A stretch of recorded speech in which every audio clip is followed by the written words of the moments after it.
signifikansi tentang Cawapres itu jadi salah satu hal yang perlu kita tunggu sampai detik-detik akhir lagi mungkin Mas Ampi. Dari hasil analisis selama ini komposisi yang menurut saya kalau kita simulasikan sejauh ini dari berita-berita yang beredar, dari komunikasi politik yang terjalin, dari interaksi antara ketua-ketua umum dengan melihat komposisi di koalisi dan segala macam, tiga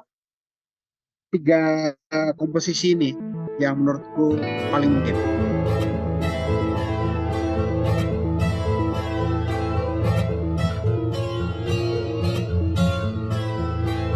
Oke, terima kasih rekan-rekan politik sudah bergabung lagi ke Koboi Politik. Kita sudah masuk ke episode yang ke-6.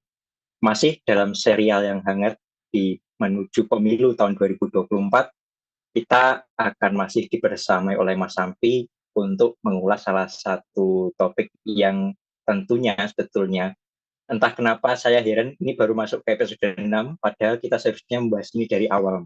Tapi nggak apa-apa. Tentang tebak teka-teki Cawapres. Oke, Mas Ampi, kabar tentu masih baik ya? Selamat sore, Mas Mario. Selamat sore. Tadi kayaknya sudah megang kopi. Oke, baik juga Mas. Sambil menikmati kopi dan sambil memantau situasi politik di tanah air ini, Mas Mario. Iya, memang harus selalu dipantau karena setiap sliding tagline itu punya makna. Nah, setiap satu proyekan juga punya satu hal yang harus diperbincangkan. Oke, Mas Ampi, kita masuk ke bagaimana kita mengulas sosok Cawapres ya. Nah, ini sebetulnya kita tidak hanya sebatas menerka-nerka siapa yang pas untuk mendampingi calon A, calon B, kenapa calon B tidak pas itu ya, tapi kita juga akan mempelajari, mendiskusikan kira-kira logika apa di balik pemilihan salah satu Cawapres. Nah, uniknya adalah sebetulnya 4 bulan sebelum nanti KPU membuka pendaftaran untuk calon presiden dan calon wakil presiden di bulan Oktober, nampaknya belum ada satupun capres ya, bakal capres yang sudah dengan bulat mengemukakan kalau ini dia bakal cawapres. Belum ada satupun. Tapi menariknya sebetulnya, walaupun belum ada, lampu sorot juga sudah mulai menyorot-nyoroti nama yang pas untuk mendampingi sosok-sosok yang 3 nama ini sudah paling digadang-gadang ya, paling tidak ya, walaupun tentu bisa terjadi penambahan atau dinamika lain, sosok yang mendampingi Pak Anies, Pak Prabowo dan juga Pak Ganjar. Nah, dari sini memang kita patut menggarisbawahi tentu sosok Cawapres punya signifikansi karena dia di dalam konstitusi diatur pasangan presiden dan wakil presiden dipilih dalam satu pasangan calon ya, maka Cawapres juga jadi salah satu pertimbangannya. Nah, namun akan tetapi dari pendapat Direktur Vox Populi yang pernah direkap di Sinjau News dari Mas Caniago bilang kalau sebetulnya signifikansi dari Cawapres ini untuk tahun 2024 sangat-sangat perlu dipertimbangkan banget karena 3 hal. Pertama, belum ada calon presiden yang petahana sehingga semuanya adalah petarung baru.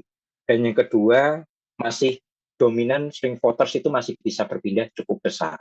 Dan yang ketiga adalah hasil survei yang beredar belum secara mutlak ya mengunggulkan salah satu pasangan calon paling tidak melebihi margin of error. Tapi di sisi lain, simulasi SMRC juga bilang dari yang dikutip merdeka.com, kalau walaupun kita sudah melakukan simulasi pasangan Cawapres itu kepada pasangan Capres-Capres yang lain, nampaknya signifikansi elektoralnya itu tidak lebih dari 8% ya. Jadi walaupun berpengaruh tapi tidak terlalu signifikan. Nah, kita harus meninjau ini. Kenapa kok walaupun ada 2 pandangan ini, kita masih tetap harus menyoroti sosok Cawapres yang juga penting. Menurut Mas Ampi, kenapa kok tidak seperti Capres ya? Capres itu terkesan sangat cepat pengumumannya, tapi Cawapres ini terkesan saling pada menunggu. Kenapa lebih seperti ini strategi yang diambil? Gimana Mas Ampi? Makasih Mas Mario. Ini judul yang menarik ya, topik yang menarik untuk kita diskusikan ini. Apalagi Mas Mario kasih judul yang menurut saya terbuka untuk kemudian siapapun bisa mengisi teka-teki ini ya, judulnya Iya, teka-teki cawapres. Dan banyak media saya kira sudah mulai mengulas bahwa konstelasi politik 2024, terlebih untuk pemilu atau pilpres 2024 itu sangat bergantung. Selain tiga capres ini sudah mencuat, sudah mulai silent campaign kemana-mana, tetapi figur capres itu menjadi salah satu variabel penting kalau kita bicara soal strategi pemenangan dari masing-masing dari koalisi. Tapi hari ini kalau Mas Mario bertanya, seberapa signifikan cawapres ini pengaruhnya terhadap satu koalisi ketika dia mengusung capres dan cawapres, saya kira sangat berpengaruh, Mas Mario. Karena mari kita lihat di pemilu yang terakhir kemarin, bahkan iya, wakil presiden yang sekarang, yang adalah Ma'ruf Amin, itu diumumkan benar-benar last minutes, karena Jokowi sangat berhitung dengan sangat serius ya, karena ketika dia salah memilih itu akan sangat berpengaruh terhadap sangat berpengaruh terhadap elektabilitasnya, dan juga akan sangat berpengaruh terhadap kondisi atau stabilitas bangsa setelahnya. Karena itu, iya, mari kita membaca cawapres ini bukan hanya soal sekedar pelengkap penderita. Ini kalau kita bicara soal pemenangan ya, Mar. Itu kita iya. selalu bicara soal di Indonesia itu selalu tidak lepas dari 5 tas. Hmm. 5 tas. Jadi pertama itu pasti kita bicara soal popularitas. Iya, Yang kedua pasti kita bicara soal likabilitas, kedisukaan. Tadi itu kedikenalan, yang kedua adalah kedisukaan, likabilitas. Dan yang ketiga adalah elektabilitas, faktor kedipilihan. Nah, 3 hal ini wilayah yang menurut saya ya untuk caleg, tidak hanya untuk capres dan segala macam. Jadi orang boleh iya. populer, orang boleh disukai, tapi kalau dia tidak punya kedipilihan, aspek kedipilihan, faktor kedipilihan, maka saya kira itu sama aja. Nah, 2 hal yang lain saya kira adalah kapasitas, Mas. Ini kapasitas ini kita sudah bicara soal kualitas. Kalau tadi kita bicara soal Iya. ya kuantitas, bagaimana dia berinteraksi dengan orang, seberapa jauh jangkauan dia dalam touch dengan konstituen. Iya. Tapi tas yang keempat itu adalah soal kapasitas. Dia punya kompetensi enggak? Dan yang kelima, Iya. ini menurut saya faktor penting untuk melihat cawapres hari ini adalah isi tas. Nah, Mario bisa lihat lah. Saya lihat pemilu yang sebelumnya itu Sandi, selain dia punya kompetensi yang bagus, saya kira dia juga karena di publik tersebar luas sekali bahwa dia menyokong dana yang cukup besar. Jadi tas yang kelima, isi tas, artinya menurutku harus dipertimbangkan juga. Nah, tapi untuk konteks pembicaraan kita hari ini, kalau Mario bertanya, apakah kapasitas seorang cawapres menjadi poin yang sangat penting untuk didiskusikan? Ya, saya kira iya. Tetapi hal lain dari 5 tas tadi, Mar, menurutku yang penting untuk kita diskusikan adalah uh, dia datang dari mana, dari kelompok mana. Nah, ini yang sekarang kemudian jadi salah satu pembahasan yang serius. Misalnya di 3 koalisi ini ada rumor yang berkembang bahwa harus datang dari kelompok NU. Nah, ini NU menjadi salah satu organisasi yang punya pengaruh yang sangat kuat. Jadi sekarang Iya. tiga capres ini sedang kemudian saling lirik. Kira-kira siapa tokoh NU yang bisa dibawa untuk masuk dalam komposisi cawapres? Itu dia. Nampaknya karena belum ada angka yang absolut ya, memihak ke salah satu capres bahwa dia menang mutlak dari capres lain yang saat ini sudah beredar di masyarakat. Signifikansi tentang capres itu jadi salah satu hal yang perlu kita tunggu sampai detik-detik akhir lagi mungkin, Mas Andi. Makanya nggak bisa dipungkiri episode akhir nanti ya, sampai menunggu masa pendaftaran di KPU buka atau bahkan tutup tuh, jadi masih bisa banyak sekali skenario yang bisa beredar. Nah, tadi Mas Sampi bilang kalau sebetulnya sosok dari latar belakang cawapres penting, yang sedang beredar beberapa nama dari kalangan NU gitu, maka tidak salah kalau mungkin kita coba justifikasi itu dari salah satu landasan akademis yang pernah diteliti oleh Dean Bland ya kan. Tapi ini mengambil latar di tahun 2019 lalu terkait pilpres yang waktu itu mempertemukan Pak Jokowi, Pak Ma'ruf, dan juga Pak Prabowo, Pak Sandiaga. Kenapa Pak Ma'ruf Amin dipilih mendampingi Pak Jokowi? Karena ternyata punya strategi untuk menjawab isu-isu agama, katakanlah. Tapi juga kenapa Pak Sandiaga dipilih, ternyata juga punya latar belakang ingin menggait pemilih milenial ya untuk menyokong suara Pak Prabowo. Nah, di samping itu untuk melengkapi juga Mas Hafiz sudah bilang tadi 5 tas ya, itu penting. Salah satunya kan tadi kapasitas dan isi tasnya tentu. Maka kalau dari pandangan Arya Fernandes melihat politik identitas tahun 2019 itu sebetulnya kurang signifikan mendukung elektoral salah satu calon dan kedua calon pada waktu itu maju ya. Kalau itu dibawa ke konteks 2024 nampaknya isu-isu tadi latar belakang masih perlu dibarengi juga dengan isu-isu terkait seberapa kompeten, seberapa besar kapasitas cawapres itu bisa untuk maju mendampingi capresnya. Nah, kita kayaknya tidak lengkap kalau tidak juga melihat skenario ke depan, Mas Madi. Walaupun 3 nama sudah santer terdengar oleh publik ya, Pak Ganjar, Pak Anies, dan Pak Prabowo. Namun nampaknya masih ada kemungkinan entah penambahan capres masih ada ataupun lika-liku yang lain ya yang masih memungkinkan. Mas Ampi, apakah bisa kira-kira memberikan pandangan adakah skenario-skenario tertentu untuk cawapres ini masuk ke capres-capres yang mana yang akan diajak bergandengan tangan? Saya kira gini Mar, sebelum kemudian coba kita berspekulasi apakah ada penambahan poros, saya juga sebetulnya pingin, karena ini teka-teki ya, saya pingin mengisi Ya, teka-teki ini. Saya pingin mengisi teka-teki ini. Ini kan pandangan pribadi saya. Kira-kira dengan 3 paslon yang 3 nama capres yang sekarang mencuat dan iya, menguat, kira-kira cawapres siapa sih? Menurut saya pribadi itu yang paling kuat di kelompok koalisi perubahan untuk persatuan, Pak Anies.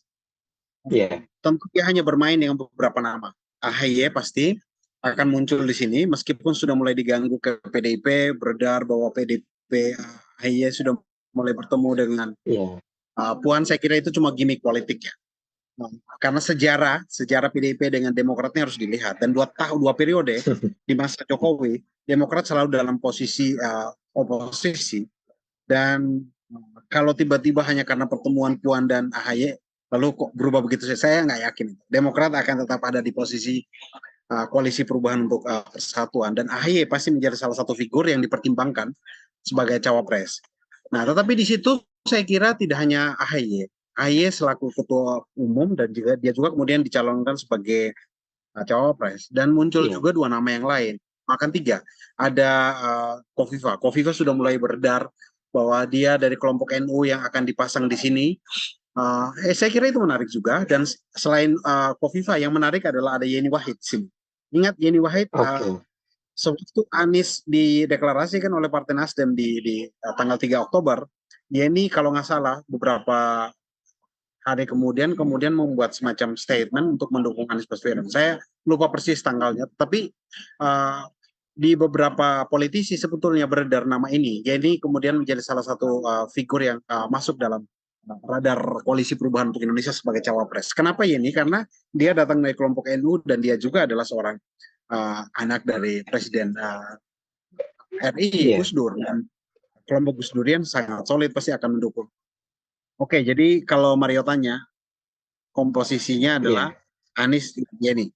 Nah, mari kita bergerak di kelompok koalisi kebangkitan ini, Indonesia Raya, kelompoknya Prabowo. Saya tampaknya yakin bahwa kelihatan Prabowo akan datang dengan Prabowo akan datang dengan Erik. Kenapa datang dengan Erik? Karena saya membaca aja sih, sewaktu Erik pulang dari uh, mana itu, keberhasilan dari SEA Games, kalau nggak salah ya, yang dia dari temui Kamboja. pertama, ya, yang dia temui pertama adalah Prabowo.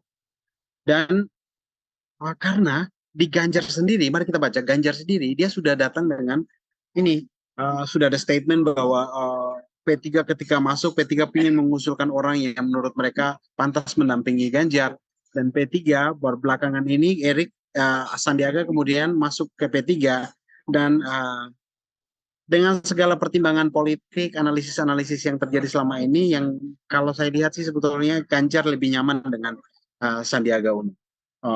Dan Hmm. Prabowo pasti lebih mantap dengan Erik. Jadi mungkin kalau tidak ada dinamika yang kemudian mencekal koalisi perubahan untuk persatuan ini, kalau tiga paslon ini maju, capres ini maju, pasti cawapresnya tadi Anies dengan Yeni, lalu kemudian Prabowo dengan Erik, lalu kemudian Ganjar dengan Sandiaga Uno.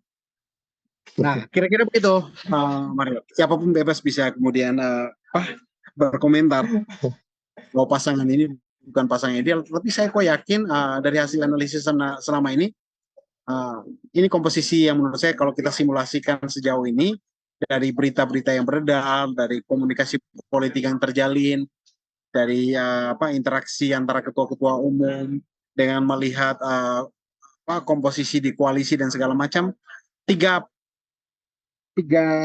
komposisi ini yang menurutku paling mungkin. Paling mungkin. Oke. Ya. Menarik Mas Sampi. Kalau kita lihat tadi sebetulnya komposisinya pun sudah sangat mengerucut langsung by name dan juga by partai yang bergabung gitu ya. Namun kalau nanti akan muncul poros keempat, ini mungkin akan juga lebih menarik ya. Karena kita tunggu masih ada kemungkinan itu, namun juga ada kemungkinan bertahan di jumlah ini gitu ya. Oke, Mas Sampi, nampaknya Mas Mario yakin Mas Mario yakin akan ada poros keempat? masih ada kemungkinan dan itu nampaknya tidak kecil-kecil amat, Mas. Oke, kita ini aja ya.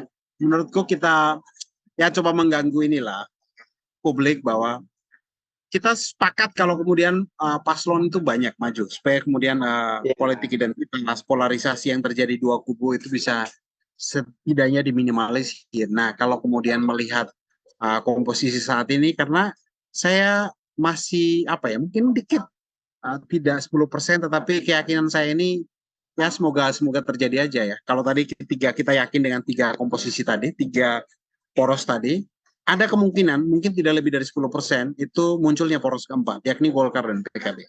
Kenapa? Sampai hari ini kalau kita baca, Golkar belum menentukan keputusannya, meskipun Golkar terlihat ada di beberapa kesempatan itu ada bersama dengan Ganjar, ada bersama dengan Prabowo, tapi dia masih berpikir kira-kira dengan siapa yang kemudian dia bisa berkoalisi.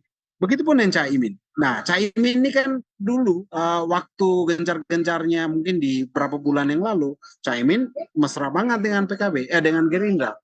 Tapi kan tiba-tiba muncullah koalisi besar dan ada dinamika yang terjadi. Dan saya kalau lihat ekspresinya Caimin, tampaknya dia tidak sedang baik-baik aja dengan Gerindra. Karena itu saya sih yakin mudah-mudahan muncul poros keempat, yakni Golkar dan PKB. Karena dari segi ini mereka dua ini kan ketua-ketua umum semua. Nah, kalau misalnya mereka bergabung dengan tiga nggak mungkin mereka bergabung dan kemudian nggak punya pengaruh. Itu mereka berhitung juga. Nah, daripada kemudian kalah, lalu kemudian nggak dapat apa-apa, ya udah mendingan maju aja membawa gerbong partai yang ada, dan kalaupun kalah nggak masalah, syukur-syukur menang. Jadi muncul poros keempat, komposisinya adalah capres Airlangga dan cawapresnya adalah Caimin. Nah, pertanyaannya nanti kemudian Gerindra akan dengan siapa ya? Gerindra dengan PAN.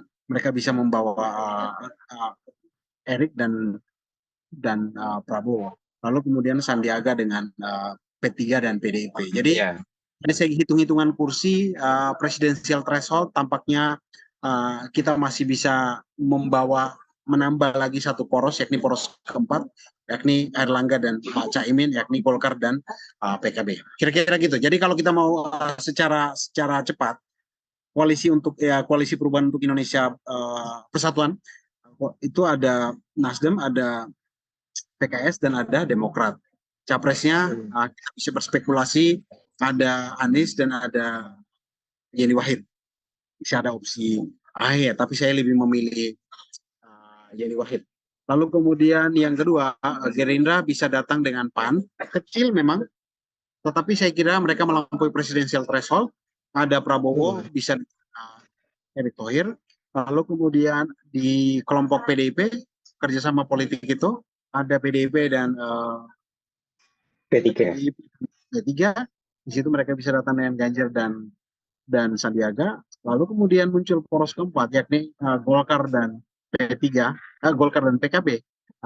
Jumlah kursinya cukup banyak dan saya kira melampaui presidensial threshold, dan capresnya adalah Erlangga dan wakilnya adalah Caimin. Karena Munas Golkar sampai hari ini di tahun 2019 itu Munasnya adalah memastikan bahwa Erlangga adalah capres. Tapi kan dari 3 nama yang kita diskusikan nggak ada nama Erlangga. Ya udahlah, daripada kemudian di tiga-tiganya itu Golkar nggak mendapat apa-apa, di tiga-tiganya nama Erlangga hilang dari peredaran, mending random aja bikin poros keempat, yakni Golkar dan PKB. Iya, poros keempat sebetulnya punya historis yang besar, Mas Hamdi, karena kan Golkar juga punya suara besar di DPR ya, secara proporsi kursi, begitu pun PKB, nggak menutup kemungkinan pula itu terjadi. Nah, satu pertanyaan untuk netizen, cowboy politik ya, rekan-rekan politik, kalau pemilu terjadi hari ini, silahkan tulis. Tadi Mas Hamdi sudah ungkapkan tuh, capres ini, cawapresnya ini, capresnya ini, cawapresnya ini. Mungkin tulis di kolom komentar siapa pilihanmu kalau pemilu terjadi hari ini. Itu kali ya Mas Hamdi ya. Dirimu juga rekan-rekan bisa pilih kira-kira punya skenario apa lagi sih untuk ke depan capres dan cawapresnya. Oke, kita nampaknya bisa menutup diskusi kita hari ini, Mas Hamdi, dengan teka-teki cawapres ya. Silakan rekan-rekan bisa menulis di kolom komentar. Dan kita tunggu episode ke-7. Sampai jumpa. Makasih Mas Hamdi. Selamat sore Mas Mario dan rekan-rekan Cowboy Politik. Selamat sore.